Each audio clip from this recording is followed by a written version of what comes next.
So, baby boxes. If you already know what baby boxes are, you know that they are already under fire from certain groups. And I suspect we know why.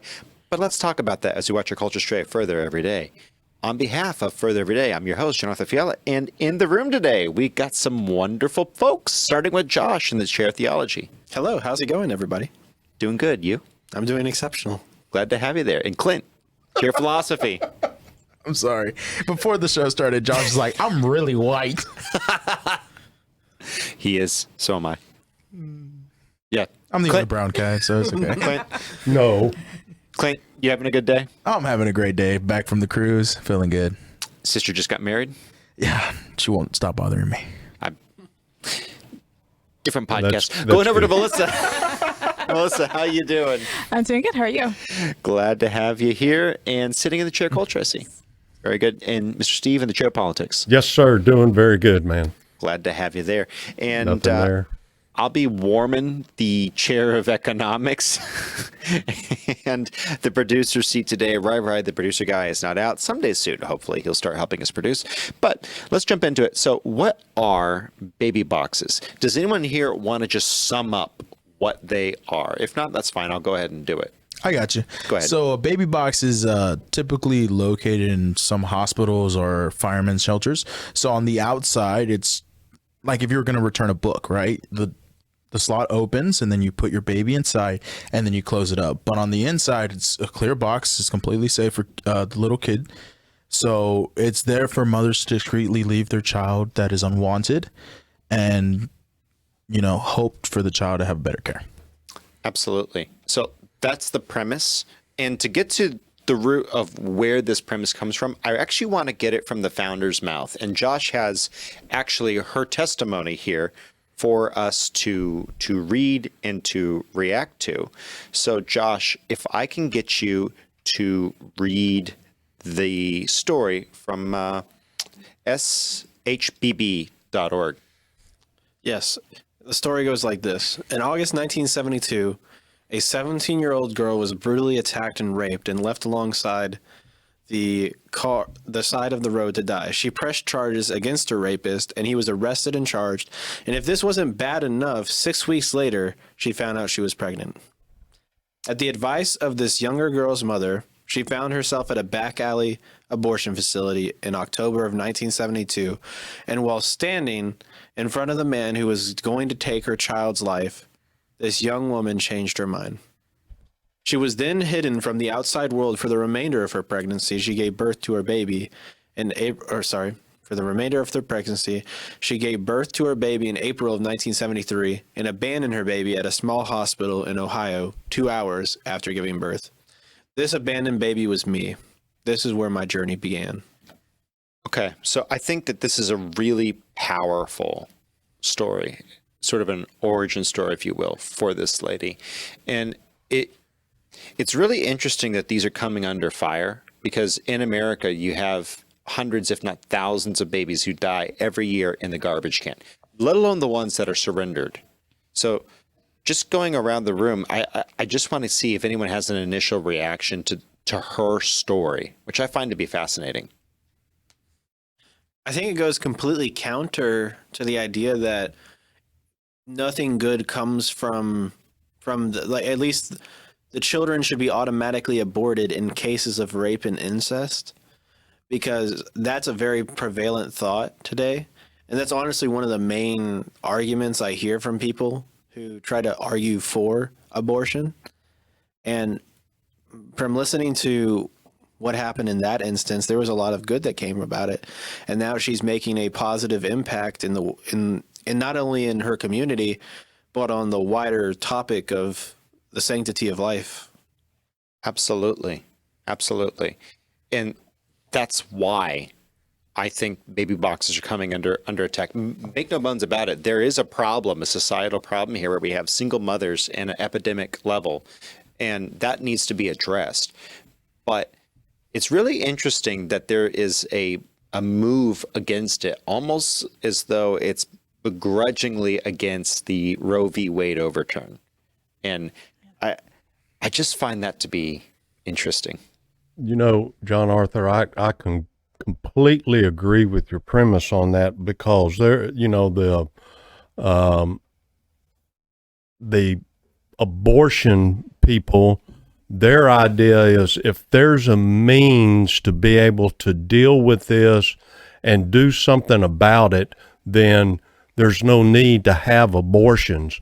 There's so many babies that are found in dumpsters, garbage cans, in alleyways that are just left abandoned in the woods. They're just wrapped up or in garbage bags and they're just thrown away. We're talking about thrown away like garbage, where some mothers or maybe, and now this isn't just, a thing that is just a thing that mothers do. Even fathers will do this.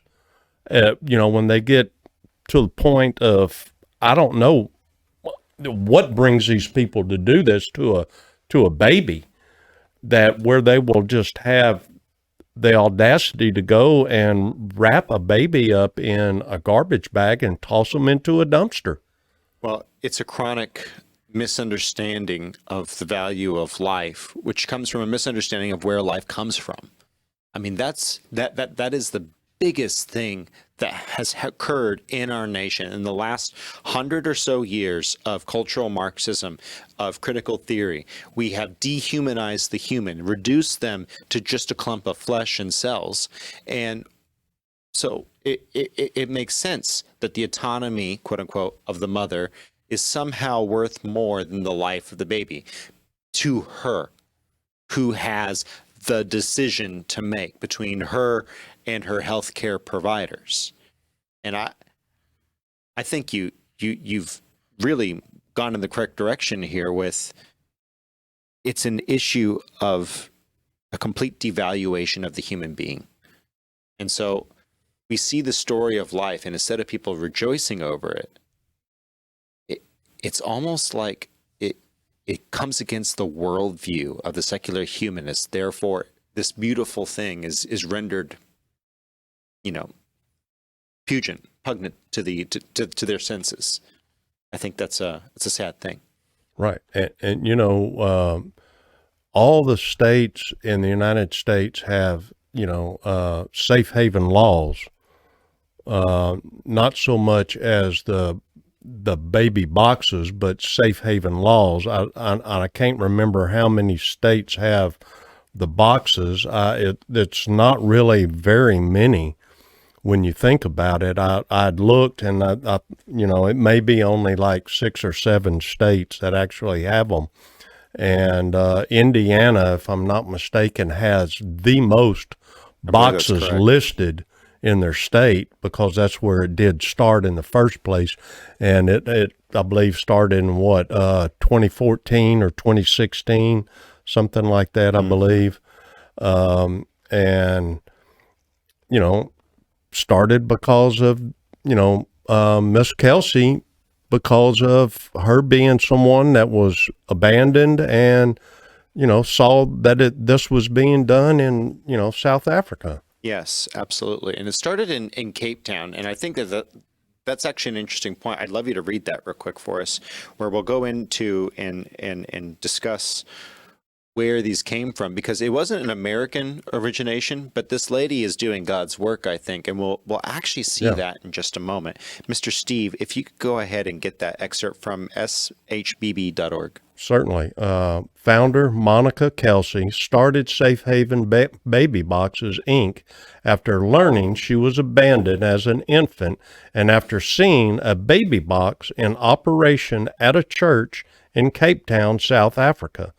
She has made it her personal mission to educate others on the safe haven law and to do whatever it takes to save the lives of innocent babies from being abandoned. The Safe Haven Baby Box takes the face-to-face interaction out of the surrender and protects the mother from being seen. The Safe Haven Baby Boxes organization's primary goal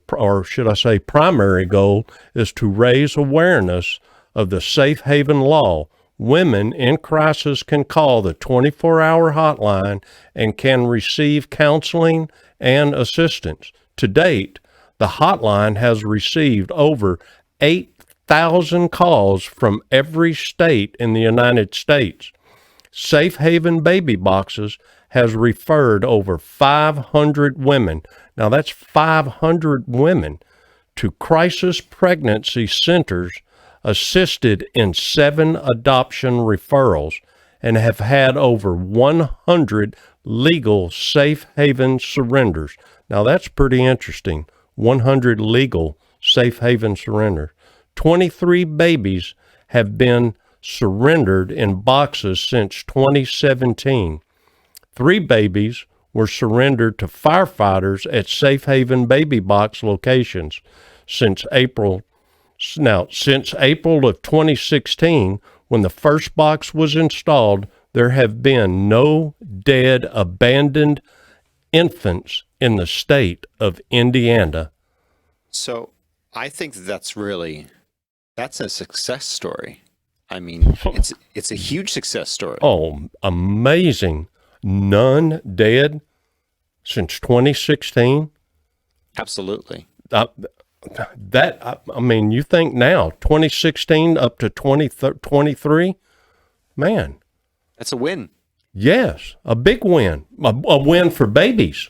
Just imagine if that was just only Indiana, if you did it in all 50 states, what that number and what those statistics would look like. But again, we're going to see, if you read all of the news articles and all the news stories on this, you'll see that everyone is upset because it's not focusing on women's health care, which, don't get me wrong, women's health care is one of the most important things that a society should be concerned about. However, it's 2 things. It's A, primarily her business and her family's business. B, it's not abortion, even though you seem to think that that is the pivotal, seminal thing. And whenever we hear as Christians and conservatives, women's health care, it's really sad that term has been, tainted. And I kind of want to get your opinion on that, Melissa, because it seems like that term has been abused into meaning abortion.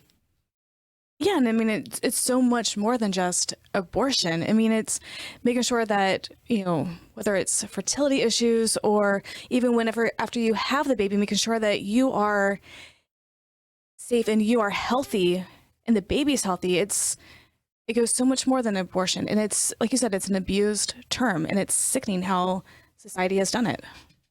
And I mean, I would actually venture to argue that this is as much an extension of women's health care as anything else, exceptionally more so than abortion. I mean, wouldn't you tend to agree? Absolutely. I mean, it provides something for women who cannot afford to carry that child forward. And instead of looking at it in a way that's compassionate, I think everything is through the lens of moving the political football. And we'll get into that in a moment. But I want to kind of ask some questions around the room to the chairs. And I want to start off with theology, of course, here. How does the Bible command us to live and work in regards to, and operate in regards to orphans and to those who are, abandoned? How did God represent himself when talking about, say, Hosea, and he was talking about Elijah and Jeremiah, to the abandoned Israel? Well, who the example that speaks out to me the most is in James, actually. It's when he's describing in that book what pure religion is. And what is it? It's taking care of the orphans and the widows. And that's considered pure religion. That's because those people at the time, they had nobody to provide for them. And they were the most vulnerable people in society. And he says, he singles those 2 groups of people out in James. It shows that there's something about caring for the vulnerable and making sure that they're taken care of. Yes, absolutely. That's something that we're called to do. And so how should the church go about this? Because single motherhood in unprepared single motherhood, women who do not have the means and ability to provide for these children because of the fact that they're single out of wedlock. The culture is such that we now have this new thing. It's not just marital, the bonds of marriage that are under attack, but it's the sanctity of life because we've eroded the bonds of marriage.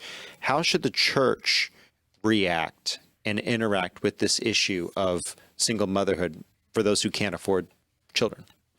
Yeah, and I think the thing is we have to delineate what we would like for things to be and what the current realities are. For example, we would like for there to be no abortion, but in the current way that we're operating, we have to try and work to make sure to push towards that end goal. But we're operating in a system in which the way it is right now. Whenever it comes to, even though I might not agree with public school, and I would like for us to get to a system where it's more based upon homeschooling, we have to operate with the current reality that there are children that are in public schools and we have to find a way to reach out to them.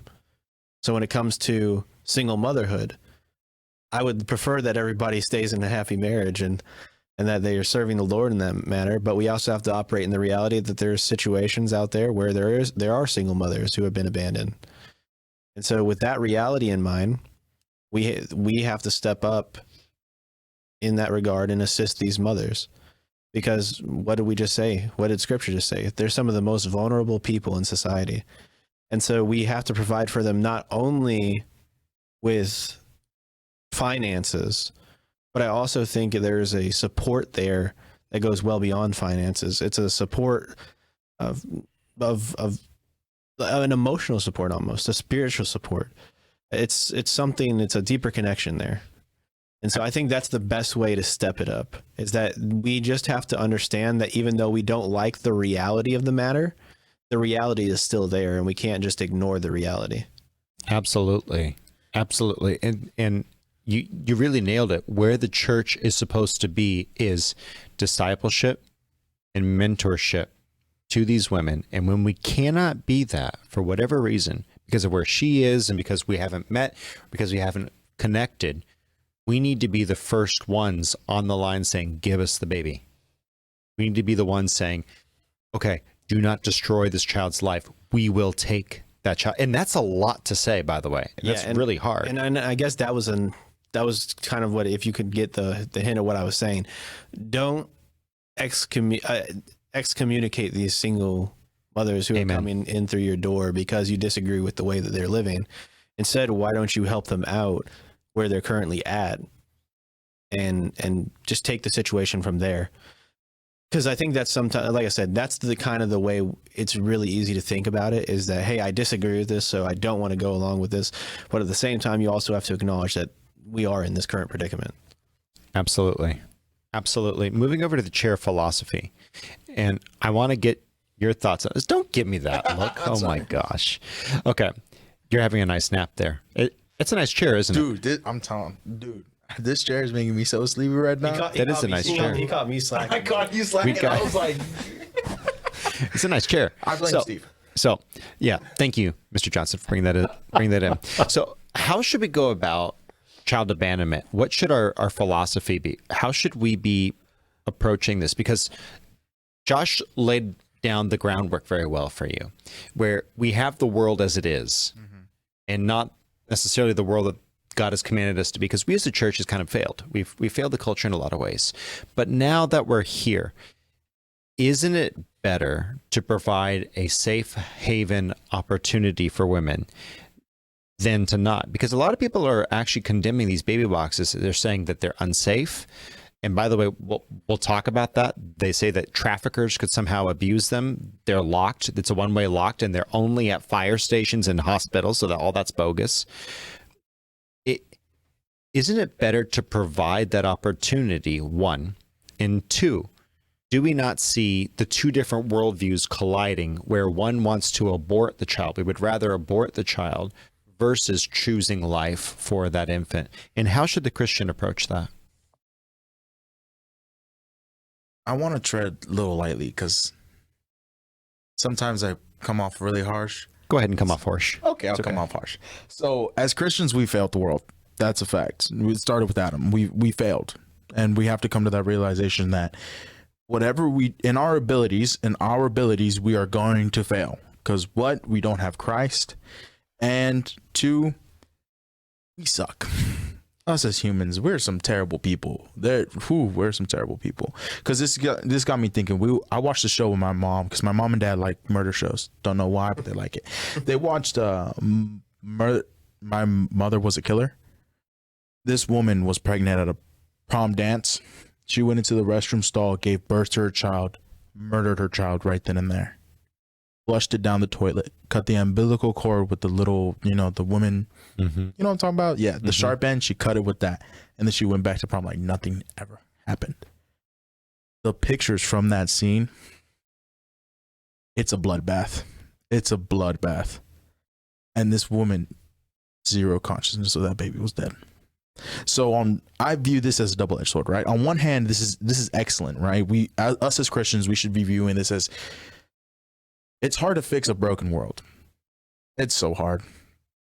Because for one, you need everyone to have the same mindset on Christ. And that's never going to happen. And so then, right now, what this woman's trying to do is trying to eliminate abortion in her way. And that's why we're getting so much backlash from this. So much critiques are like, this is terrible, this, that. Well, you can evidently see that it's not true. But how many people are actually going to go sit down and do their own research for a topic they really don't care about? Wow. Yes.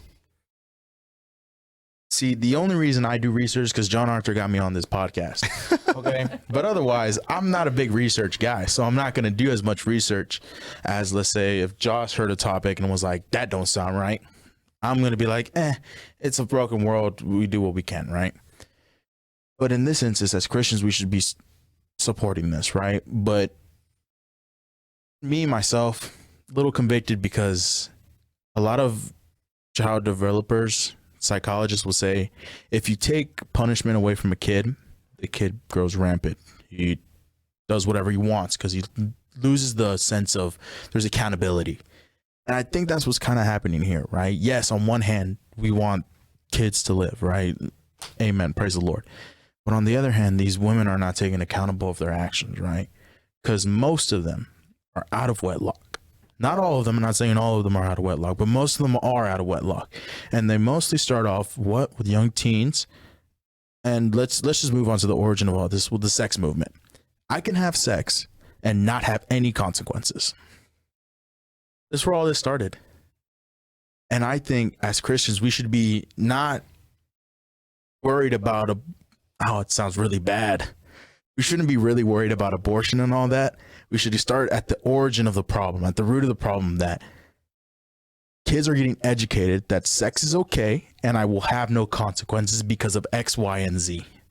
Because I can either abort the child, I can drop it out of baby box, and I will have zero repercussions. Yeah, and to flesh out your idea, I think what you're saying is that abortion does matter, but the origin of why that matters is because of these issues, and the origins of why these things start to happen is because of those issues. If I'm hearing you correctly. Yes, correct. And so I think that's a really good point, Clint. Absolutely. Keep going. So to go back to the question as what should we do right now as Christians? We should be pushing our churches as much as possible to be the hand of God. We should, as churches, because churches don't do enough. I'm sorry. Churches don't do enough. I've been raised where my grandpa he grabbed trash. Well, I don't consider it trash. He grabbed toys that kids threw away from rich people's house. You go down to rich people's house on trash day, they have so much stuff. It's insane. It's crazy. And my grandpa would pick them up. And as a little boy, when I did this with my grandma and my dad, I would be like, why are we picking up trash? I didn't really grab the concept until now that what my grandma and my grandpa did while I was growing up, spending time fixing bikes that were like trash to me and stuff like that. He took them down to Mexico and he sold them. He didn't want to, he just wanted to give them away. But people down there, they have so much pride in being human. They're like, I'm going to buy that from you. Because it gives the man the sense of, I bought this for my family. it's really sweet. Growing up in that world and that place and mindset that, you know, we give all we give, right? Because the Lord gave us everything we had, right? I just went on a cruise. The Lord gave me that. He gave me the ability to go on a cruise to these places and celebrate my sister's wedding. The Lord gave me that. Now, what am I going to do in return? Because the Lord has unconditional love, but me as a human, I have conditional love. It's very hard to find a human that has unconditional love. So what am I going to do that glorifies God? I should wake up with a thought. What am I going to do to glorify God? Who am I going to save today? Is it myself from my own sins? Is it my brother or sister in Christ? Or is it some dude down the street that I think is gross and nasty, but I know he needs help? And I mean, that's really what we're called to do. We're called to be selfless. We're called to go out of our way, and we're called to be that difference, that light in the world. And that's very much the case here when we're talking about the ability to change women's lives. Hopefully we can support the women in raising their kids. Hopefully. But if we can't, we need to be able to have an option to, you know, at least save the baby's life.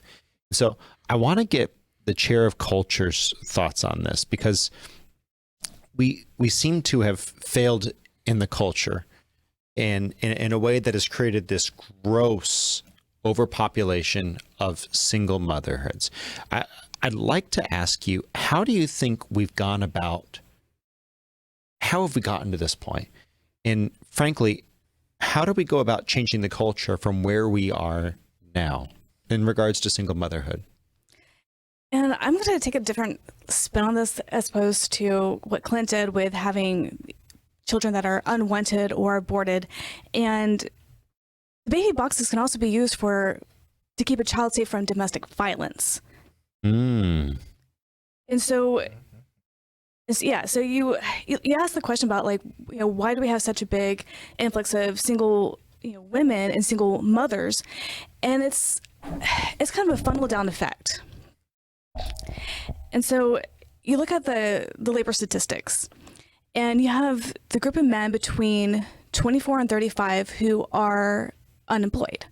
They are high school educated. They are, you know, they might have their associate degree, but they are deemed to be the mid-level employees. And we saw this especially after, you know, 2020, with everybody being labeled as essential or non-essential, that you now have this influx of men who are in this middle category that now can't find a job. So when you have that, and then you have the whole, like, the mental health issues that go along with the unemployment, you also get along with adding to domestic violence. So there's a statistic with the CDC that says, this is 2018, nearly 1 in 5 women in the U.S. has been raped by her spouse. 1 in 4 women have experienced severe physical violence by an intimate partner. And in 2020, that rate increased by 8.1%. So they said in 2020, 1,750 children died of abuse and neglect. So we go back on the point where we're in this impoverished conditions with these guys that can't hold jobs. Now the poverty increases by 5 times, and your chance of getting abuse increases by 5 times. So the odds are, you know, I'm sitting in a room with 4 men. I'm the only woman in this room. I'm a boy. Yeah. Four men and a boy. So if you look at the statistics, one of these guys could abuse me. So why would I want to put myself and my child at risk of getting hurt when it's easier and safer for me to be a single parent? I mean, that is an issue, but what I would really say, where we've really failed on that note, is the soft on crime approach that we've watched develop in the world. So you have a lot of false accusers, and they're not punished either. There's no punishment for false accusations. But, so you add that to the fact that we are weak when we have a man kills a child, his own child, and he gets 10 years in prison. A man kills his own child, he gets the electric chair. I'm sorry, make it as long and as slow as you can. Nah, I say we should just hang him. Hey, Yeah, I'll go with you. I'm on good that. with either of those, right? I'll go with you on that. So what I'm saying is I agree with you, but that's not the primary issue. That's a secondary issue. That's because justice has been so freaking slow.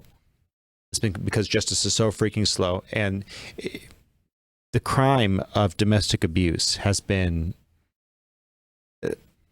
diluted with false claims, and false claims that aren't punished. But more importantly, it hasn't been punished. In Houston, we have a law on bail reform that was suggested purely because the man who was the abuser got out on bail. See our last week's episode on this, by the way. We saw this guy. By the way, this girl was actually the one of my best friend's former girlfriends. You know, she kind of liked abusers, and he was not, so he wasn't a bad boy enough for her, so she left him. But she ended up with this guy. She did the right thing. She called the cops, and then the guy was on bail for personal recognizance within an hour of being downtown. What did he do? He came back and he straight up murdered this woman. I mean, it was merciless. So that I would say that happens because there are no consequences for it. You're literally allowed to go back out and kill the woman. That's why I think females should just murder the abuser. They would have more time out than actually in jail. But you look at cases like, I think it was Michaela Davis. It was a couple of years ago. I believe that was her name. And she was 3 years old. And granted, I don't think her mother was innocent in this whole thing as well. But she ended up, for no reason, getting murdered by her dad, her stepdad, and the mom, and completely discarded. And so even if she was an older, she was a toddler, having that baby box, having that safe location that the mother could be like, hey, this is not a good situation for her. I need to get this baby out of this environment. I think that's a winning. Yeah. Yeah. Well, even then, we watched this documentary about this little kid. I think his aunt saved him because both father and mother were abusing him. He lived in a cabinet drawer. Drawer that was way too small for him. He had cigarette burns all over his body. Cigarette burns. Like I've been burned with an exhaust pipe. That hurts. Now imagine a cigarette burn It does. almost every single day around his whole body. So his parents were very smart. He went to school. So the cigarette burns were in places you wouldn't typically see on a kid unless the kid was like stripping in class and causing a ruckus, right? A lot of times those are on their back or, you know, places where their pants cover. And He had stuff. some on his head, but he had so much hair, so you really couldn't see it. Dude, it was bad. His aunt had found him. They had visited and were wondering where he was. They forgot they had left him in the cabinet drawer with a banana peel. That's all he ate. A peel of a banana, which is not enough nutrients for a kid. No, They had found him in there accidentally because his parents forgot to let him go and play around with toys that he did 30 minutes when his aunt came over, maybe once a month, I think it was. It was terrible. So when there's that situation, we need to have the ability for someone to be able to take the child. And frankly, anonymity is a good thing right now, right? There is a thing where anonymity is a good thing.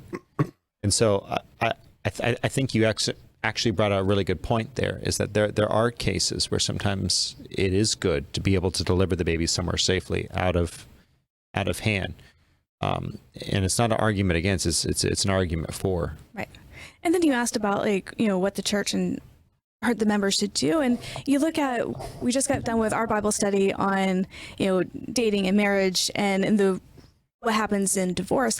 But we looked at the Proverbs 31 woman, and you see this person who is strong, intelligent, the protector of the house, and need to, bring up these, these people who are of noble character. And the church needs to, take these men, take these women and be like, this is how to be biblically, biblically men and women. Sound. Yeah, biblically sound men and women, and then raise them up. If we can't show them by example, because there is statistics that this happens in the world, but also what I just talked about, it's in the church as well. So if we're not doing it right in the church, then we can never have any hope that it's going to be right out in the community. And sadly, it's masked up in the church way better than it's masked up in the world, unfortunately. Oh yeah, and they were saying that because the women, we don't want to look like that we're not being submissive, that we're not obeying, so we'll tolerate it better. Oh yeah, there's a total, and that's the prime example of when a man abuses his authority and abuses his position, and he deceives people on a mass level. And like I said, I think it's terrible that it happens, and ultimately, I think that the best way to go about that is like what Melissa said. There needs to be accountability in the world, but also accountability in the church. I think one of the biggest issues is that pastors really don't know who their congregants are. And so because pastors don't know who their congregants are, this stuff goes under the table, where if the pastor knew what was happening, he would reprimand, there would be church discipline involved in that scenario. I think there's a lot of different practical ways you could go about it. You could do interviewing the candidates or interviewing your church members. You could do it by having lunch at their home or things of this nature. And I think also, I think there's a bunch of different scenarios. Well, that's the problem, though, isn't it? Because how could a church pastor possibly know everyone when he has 8,000, 15,000 congregants, right? Like when he has 2,000, how do you know? How are you being the spiritual leader? How are your board of elders actually holding people accountable in your own church? You want to know why the church is corrupt? It's because the church has gotten big. And it's become an organizational structure, not big as in many people. I mean, larger steeples, larger towers, larger campuses. And that's how corruption seeps in. You want to know how to fix the church? Larger budgets. Make it a smaller organizational structure. Also, this is just me. I think that when you're doing this interview process, if anybody out there ever wants to introduce this into their church, you need to ask very personal questions. And by I'm talking about very uncomfortable and personal questions about what they believe, about what they do.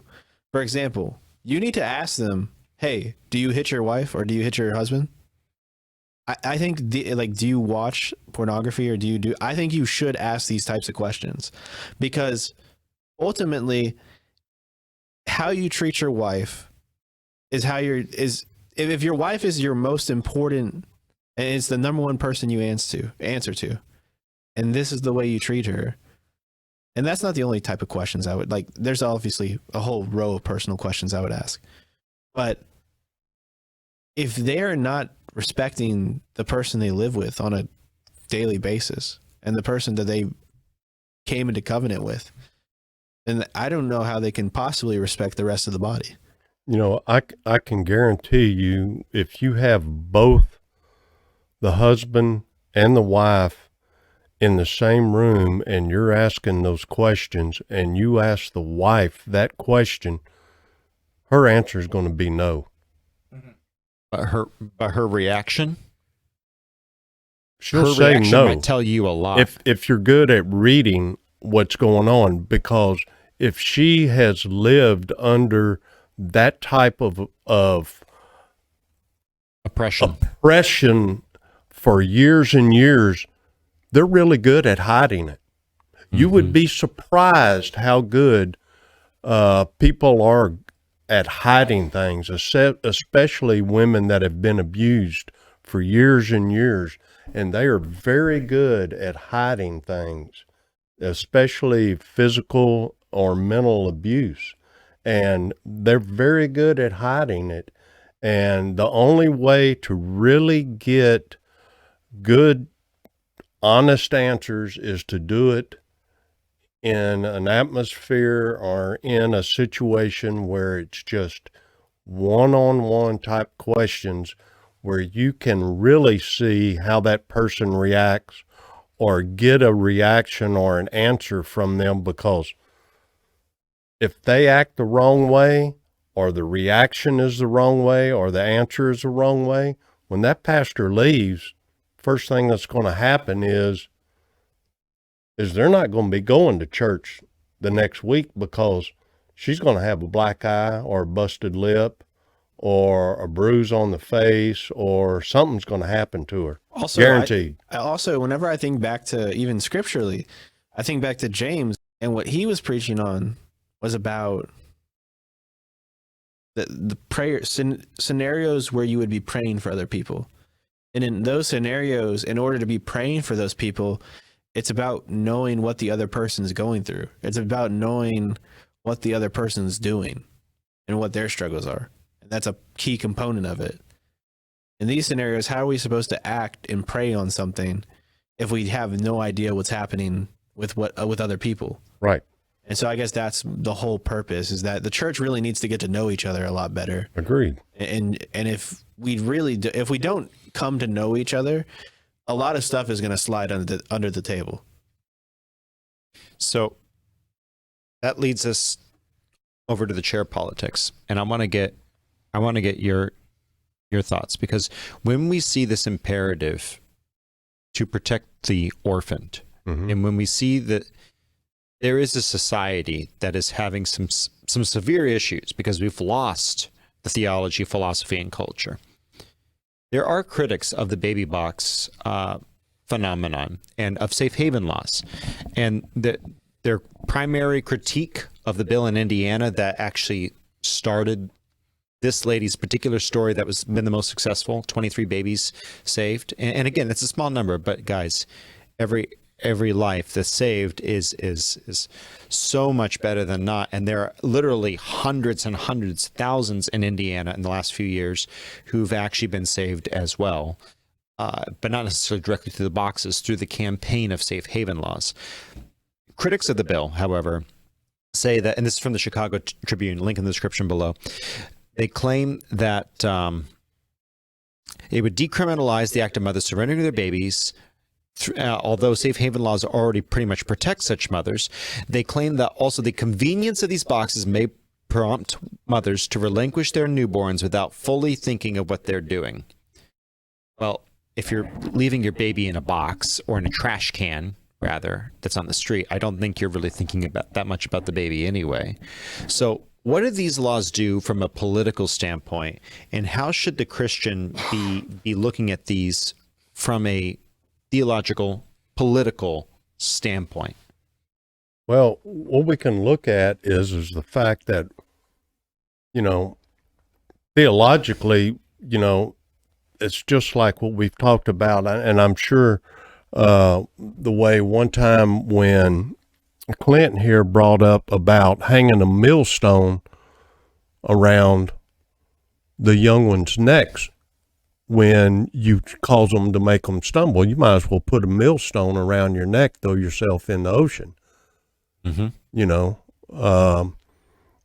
But the thing is that what we're doing is we're causing that to happen if we're not doing anything for these children as the church. If we're not doing anything for them, that's what we might as well do. And it's a sin of omission, right? Correct. It's like the pastor was talking about today in a sermon. Paul prayed about this thorn in his side that he was having. It's the prayer, you just don't pray one time and go, oh, well, Lord didn't answer my prayer. Oh, well, I just might as well give up. No, it's fervent prayer. You pray and you pray and you pray and you pray, and you ask for God's will, and you will be giving grace, not in your time, but it will happen. And he's going to do for you so that you can do his blessing, not your blessing, but he's going to give you grace through that, to go through that, and to make your way through it so that you can do for him what is best for him. Not what's best for you in this life, but what's best for him to serve him. And the thing is that we're doing what's best, and these laws are what's best for the babies, not what's best for the mothers. And what these women are thinking about is, I got to do what's best for me. I've got this child, but I don't want this child. Okay, you don't want it. Okay, that's fine. Carry it to term. Go put it in this baby box. Let somebody else who can't have a child, who's willing to take that child, rear that child as their own, and love this child and raise it up. Not kill it like you're thinking about wanting to do. Because you'll kill it at whether it is 6 days, 6 weeks, 16 weeks, or 6 months, whatever the law allows, because you're willing to do it anyways. They got late-term abortions, man. They'll do it at 8 months, 9 months. Dude, that's insane. I mean, like, you're already at the end of the road. You Why know, keep we're going? talking 9-month-old baby. Come on. You know what I mean? And these safe haven baby boxes are set up so that they lock, and within 3 minutes, someone will be there to rescue that baby out of that box. The alarm goes off, and within 3 minutes, someone will be there to retrieve that baby. If it's during the winter, it's heated. If it's during the summer, it's cooled. It's all done for the safety of the child, is what it is all about. And on the political side, it makes all the sense in the world. And these politicians need to look at that and not think about this little bitty squeaky wheel that's carrying on that holds no ground for anybody except for their own purpose, to push their own little agenda that serves nobody whatsoever. It doesn't do anything for babies whatsoever. And we're talking about babies. How many babies die a year from abortion? Think about it. Almost 1 million. Exactly. What a difference something like this can make. And the ability to surrender at, and again, it's between 6 days and 31 days, I believe, is they won't take a preemie or like right off, fresh off the press, because of the concern for the infant. They encourage you to wait for a little bit, but after, I believe it's 6 days. 6 days, correct, is the minimum that they ask for. But they'll take care of a baby if you put a premature baby in, but that is at risk. And so I absolutely agree with you. What we're seeing is a politicization of something that should be universally accepted. When we have a mom who's not able to take care of her kids, maybe she wants to take care of this kid, maybe she really does, but for whatever reason, she has to surrender this child. Right. We want to give her that option to be able to do it. If for some reason she can't surrender it to the hospital, by the way, you can surrender your baby to the hospital. You can surrender it to, there's a legal system to go through this. Mm-hmm. But now they're saying, look, if mom somehow just cannot do it face to face, here is also this one more option, and we are watching and waiting for the baby to come in. And again, the critics will say, well, the baby could die in the incubator. Not in 3 hours or less, not unless the baby was already in severe medical, condition. Right. And they say that child traffickers could steal the baby. No. They're locked. Once a baby's inserted, that box is full. You have to wait, lady, to put your next baby in. You got to wait 3 hours, or less. There's a wait limit. This stall is full. Okay, there's already a baby in here. So yes, that's a downside. There's not enough of them. Okay, but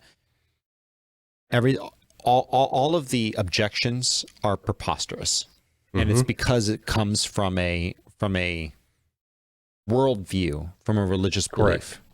It's correct. That is exactly what it is. It's a complete worldview of what is best for me. I want what I want. My needs are not my needs, but my wants. Correct. It's my wants. I want.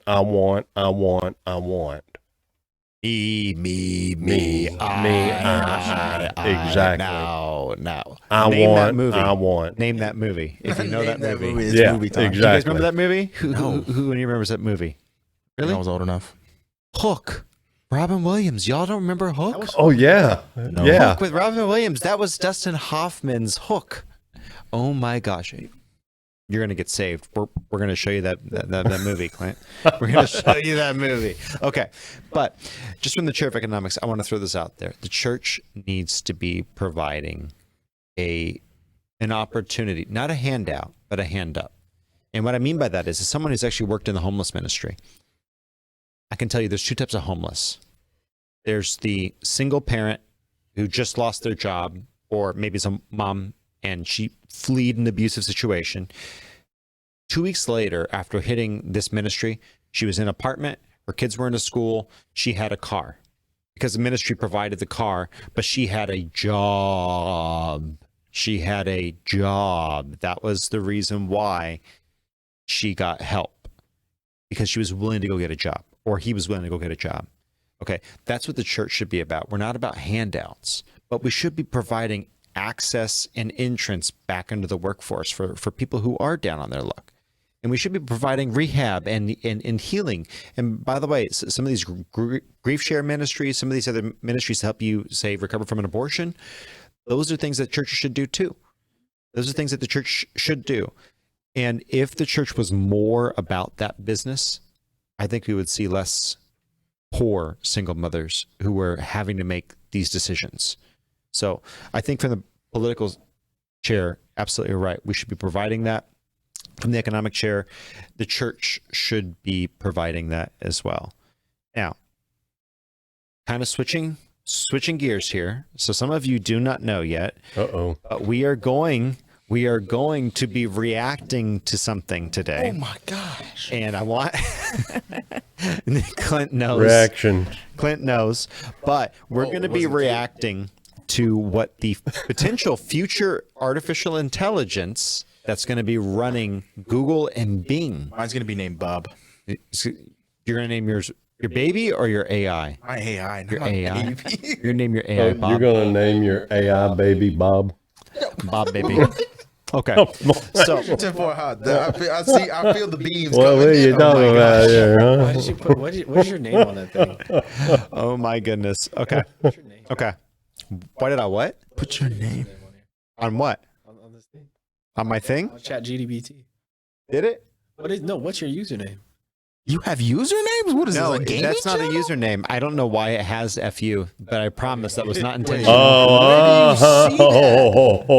I'm not in. I didn't put it there. I swear. Okay. I swear. Wait, Okay. I don't see that. But no, it's okay. Doesn't matter. So we asked ChatGPT, which is now loading. One moment here. One moment. Oh, don't be that way. Come on. Come on. Don't disappear on me. Oh my goodness gracious me. Dude, I don't One see moment, that guys. nowhere. One moment. One moment. Let me see if I can get this. 1 second. I have to go underneath and fix something. So as we're waiting here, guys, Hitting the flux capacitor. Yes. one Flux thing I think capacitor. Working. Man, I left mine at home. See if we can get this to work. The internet is just being rude today. So as we're waiting for that, I have one thing to say. go ahead. As you know, I don't think. Well, I barely noticed it. Well, Mr. Steve talked about it. Self gratification. That the world is now revolving around self gratification, which I think that's the problem most today. Right? Everything's about me, not about you. Right? I feel like the church failed.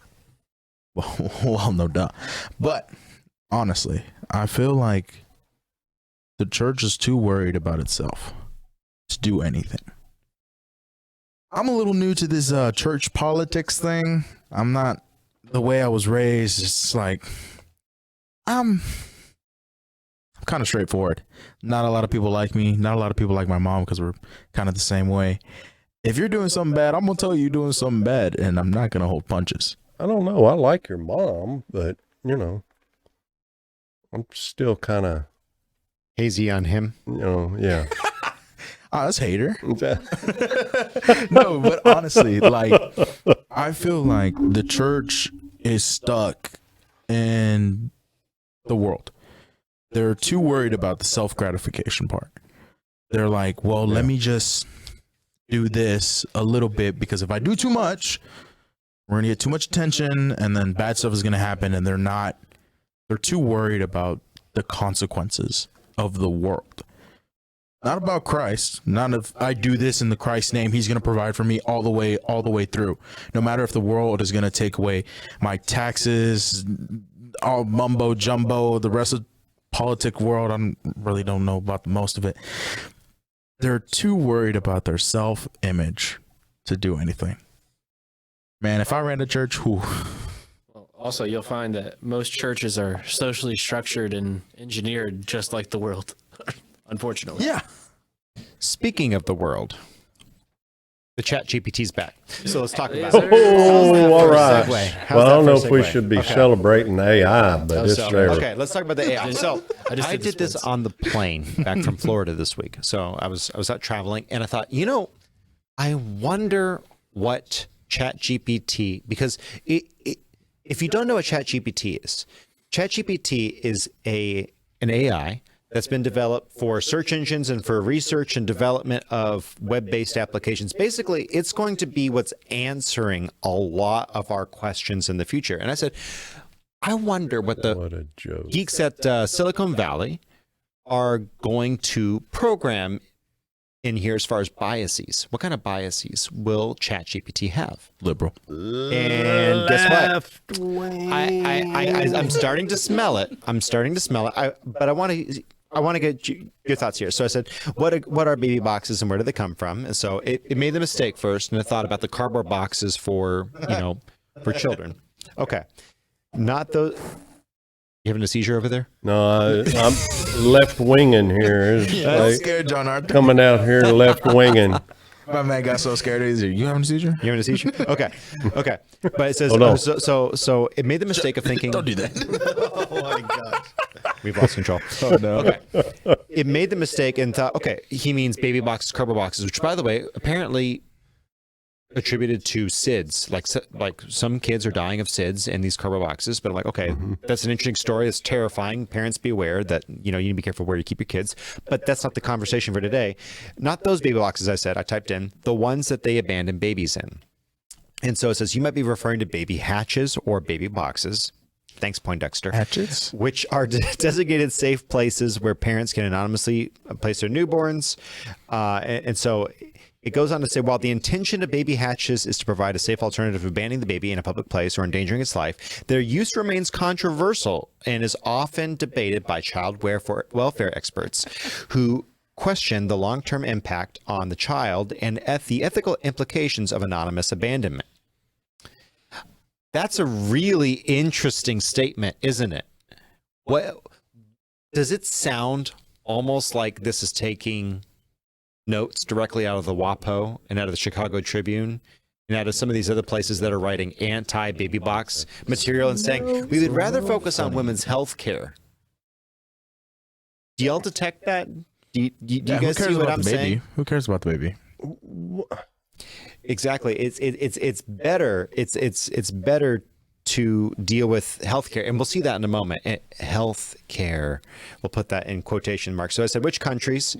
Germany, India, Japan, South Korea, Czech Republic, and Austria. There are others, but so I said, okay, how would these laws put children at risk? Just to butt in for a second, John Arthur, I think abandoning children in a dumpster or in the woods in the middle of winter is probably more of a problem to their health care than into one of the safe haven baby boxes. You know what I'm saying? 100%. I think that's more of a problem with their health care. It's almost like it's more of a political football issue. or abortion is more of a problem to their health care. If they're so worried about long term, why didn't they wait for COVID vaccines to be tested further on? On especially when they demanded that it's being done on 18-month-olds, right? Yeah. Like, that's nuts. So legality and implementation of baby hatches can pose risks to children in several ways. Lack of follow-up care. If it's abandoned in a baby hatch, they're literally going to be at a hospital or a fire station, as opposed to a dumpster. Where the raccoons Right. can take care of it. Exactly. Yeah. And you have hundreds or thousands of kids, depending upon the year, lost every year to abandonment in unsafe environments. So why would the AI structure itself this way? We're really pivoting here, okay? But I want to get you guys to just pause for a moment. Why do you think the AI is just a machine? It takes in from what goes in comes out. It's kind of like a human in some ways. Like it can only put out what has come into it. So what do you think this AI is basing itself off of? Or what do you think they're basing it off of? I'd just like to say one thing here on this issue and what you said, and what Clint here also said about the raccoons, and I know Clint works at a food place, manages one. For years, when I was younger, back in my 30s, I managed restaurants. I ran off more raccoons out of dumpsters than I ever did out of my deer camp lease. Yep. Now, you throw a baby in one of those, It's what do you think's going to eat them? Dude, the raccoons are You know what I'm ravenous. saying? yeah. And they will eat meat. They will eat meat. Oh, So- they eat live stuff. Melissa, I see you deep in thought there. It's almost like it's getting it all from left-wing publications. Well, yeah, because like when you look at the algorithms, like whenever you do like a Google search, there's more of the left-wing media out there than the right-wing. So you're going to get heavily Biased. exactly. And like it's hard to get around it. So this AI is going to pick up what are the most like sought after searches, what are the what's out there. Correct. And it's so one-sided that you can't get a biased review. And so it continues. And again, we asked it a bunch of questions, and I guess we're not going to be able to get through all of them today because we do have to wrap. But I asked him what the primary reason for infant abandonment: unplanned pregnancy. When a woman finds herself pregnant without having planned for it, she may feel underwhelmed, unable to cope, leading her to abandon the baby. Okay, that's fair. Lack of support, social stigma. Okay, all these things are actually correct, and so fair. One on the scoreboard for you, AI. You're correct. There's less social stigma in women being a single mother than there used to be, say, back in the 50s. Yeah. You know what I'm saying? Or But 60s. it still is a thing. Why do a lot of pastors have their daughters abort their kid? So What does Chat GPT say when you put "Does God exist"? oh man, Dude, we'll that's do a a whole great video question. on that. Seriously. Like and comment if you want a video just on Chat GPT theology. We will do that. Oh, my We gosh. will do that. That would be fantastic. And in That'd be fact, I might funny. do a couple of solo videos just on that. But because I've been thinking about doing that for a while now. Because yeah, we'll do a full react to. Ooh, you We'll do a sparked full an interest in react to. John Arthur. What? He sparked an interest. No. I've been thinking about that, and Josh brought it up, and I'm like, yes, I've been thinking about this. Oh, it's I've the been- rekindling of ideas. Exactly. So I asked, what would be better than baby boxes? So it says, instead of baby boxes, some experts suggest Turn we should into look at the things. root causes. Increased access to reproductive health service. There you go. That's the first one. Support for young and single parents, sure. Improved access to mental health services. Yeah, I mean, I agree that depending on what you call mental health services, but sure. Alternative adoptions or options to adoption. Okay, that's awesome. Surrogacy is awesome. Public education and awareness campaigns. We all have that already. That's great. Why are these people blocking it? Because Well, they're blockers. increased access to reproductive health services. That's the word right there. Health It's like service. this. You mean Includes family Bullshit. Abortion. Right. Abortion. So, okay. So, and I said, "Are you suggesting abortion?" No, no, no. I'm not. So this is Chat GPT speaking in, but I'm just saying, it is interesting. It is interesting that the root that Chat GPT is using for all of this, the root information is going to be the verified sources. Remember COVID? The verified sources. Who's fact checking the fact checkers who fact check the fact checkers? Enemy of the state reference there. Who's Chat AI. GPT and the Chat GPTs that Chat GPT? I'd You're like hurting to. my head, I'd like man. to know if they're using the AI to squash us. Maybe. So with that said, final thoughts, Josh. Baby boxes are a good thing. Obviously, we hope that single motherhood would not be as prevalent of an issue, but it is the current reality we operate in. So us as the church, we need to step up and encourage these women to continue with their babies. We also need to provide a source of childcare and love and resources for these women because they're in great need of it. Amen. I think as Christians, we should focus on that, but also focus on the root of the problems, that sex does have consequences. Yes. Protected or unprotected, they both have consequences because it's a binding of two souls and not only just for your fun. Definitely agree that baby boxes are good and are important and a good resource to use as an option. But I'm like, we just need to get, as men and women, we need to get right with how we're supposed to act, and hopefully eventually we'll never need the alternative sources. Amen. On a political standpoint, I think the Supreme Court did a great idea on passing the abortion issue down to the states and making it a state issue. And now the states need to look at instituting this deal with safe haven baby boxes, not just with the safe haven law. Texas did it back in 1999. Now they need to go ahead and start putting more these things in more hospitals, fire departments, and just start spread them out through all the different states. And I think you'll see more and more abortion go down and population increase will go up and close the border off. From your lips to God's ears, and to your ears out there.